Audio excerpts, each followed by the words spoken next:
أنا بشكركم وبشكر فخامة الرئيس مرة تانية وبرحب بيه في بلده مصر، وشكرا، واسمحوا لي أعطي الكلمة لفخامة الرئيس فليتفضل. His Excellency President Sisi and the ministers who are here from Egypt, on behalf of our delegation, we thank you for inviting us to have this dialogue. I have not been here for a long time. I was here when we had a conference in Sharm el-Sheikh. This was some time ago.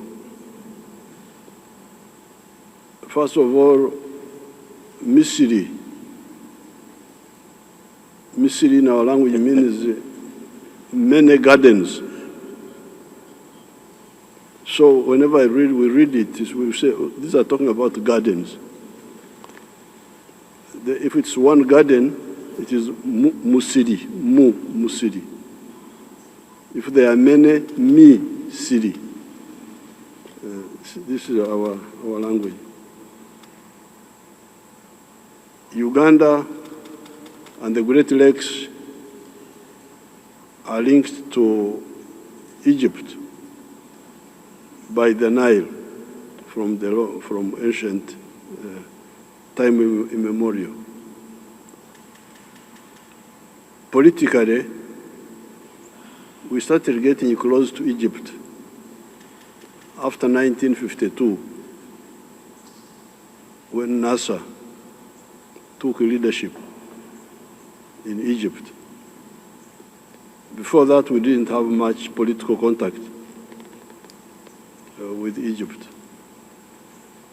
But NASA was a Pan-Africanist, the Pan-Africanist orientation. So he worked with our leaders. He worked with Julius Nyerere, with Kwame Nkrumah, with Modibo Keita, with many. And Egypt, under NASA, supported the anti-colonial movement in Southern Africa, including Uganda. Even the Uganda National Congress, one of our parties, had an office here in Cairo. There was an Egyptian minister, Mohammed Fayek, who was in charge of those efforts. Now, when we came into government, I started working with the leaders, Field Marshal Mubarak,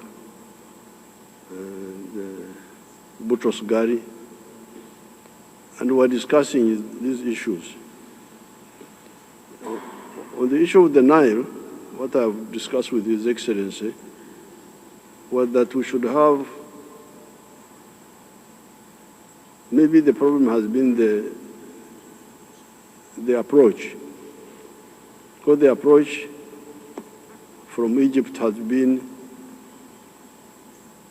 our historical rights. The agreements you had with the British, 19, and then the other people say, but how about us? How about us? But if we broaden the discussion, that's what I was advising His Excellency. And I'm glad he has listened, and I will talk to the others. I was saying the global needs of all the Nile countries are for prosperity for all, number one. But within the prosperity, we need electricity for all. We need irrigation for all. And we need, of course, water for drinking. So if we put this in the documents, instead of the other approach of we and them, then we shall see for the most scientific ways of how this can be done. And from what I was discussing with some of the ministers, I think the problem is not as big as it looks. It could be the approach. It could be the approach. Now, the prosperity will also come from business. Egypt has got a big advantage. You are on the Mediterranean. And Uganda is linked with Egypt by the Nile. Now people say Uganda is landlocked. But Uganda is not landlocked. At one time I was saying that Uganda is Bashir-locked. Uganda is not landlocked. We have got a waterway to the Mediterranean. You can come by water and by rail from Uganda up to Alexandria, because there is the Nile. And Nile is navigable most of the way. During the time of the British, we would go by boat from Uganda to Alexandria. But the political problems in the Sudan are the ones which blocked the route. So we are not landlocked. We are at one time I was saying Bashir locked, but now I don't know who is blocking us. Burhan and Hemeti. If there was no political conflict in Sudan, we could have a water rail link from Uganda to Alexandria, because the Nile is navigable most of the way. So I'm very happy to discuss with His Excellency. I will also discuss with the other leaders about the Nile. But bilaterally, we have got a very good relationship with Egypt under His Excellency. They supported us with the foot and mouth